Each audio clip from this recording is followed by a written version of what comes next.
आपको बताएं कि पार्लियामेंट लॉजेस की मरम्मत पर 5 साल में 75 करोड़ 67 लाख से ज्यादा रकम खर्च की गई। खती रकम खर्च किए जाने के बावजूद पार्लियामेंट लॉजेस की हालत बेहतर ना हो सकी। वजारत दाखिला हुकाम की जानिब से तफसीलात सेनेट में पेश कर दी गई। मजीद जानते हैं डॉन न्यूज के नुमाइंदे उमैद अली से। उमैद, रिपोर्ट में क्या कहा गया है?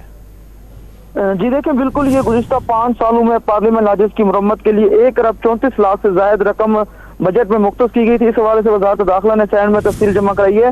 पार्लियामेंट लॉजेस की मरम्मत पर 5 सालों में अब तक 75 करोड़ 67 लाख से ज्यादा रकम खर्च हुई है। ताहम रवा माली साल पार्लियामेंट लॉजेस की तज़ीन और रैश के लिए 30 करोड़ से ज्यादा रकम मुख्तस की गई, जबकि पार्लियामेंट लॉजेस की तज़ीन और रैश मरम्मत पर अब तक रवा माली साल जो 2023-24 है उसमें 4 करोड़ 70 लाख से ज्यादा की रकम खर्च की गई है।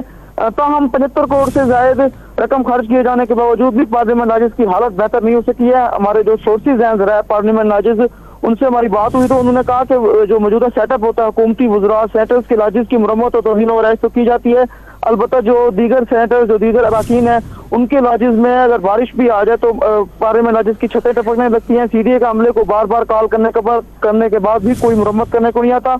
उनका कहना था कि मालूम नहीं कि सरकारी बजट कहाँ लगाया जाता है। अगर मैं आपको बजट से मुतालिक तफसील बताऊं तो साल 2019-20 में लॉजेस की तज़ीन और रैश पर 1 करोड़ 70 लाख से ज्यादा रकम खर्च की गई।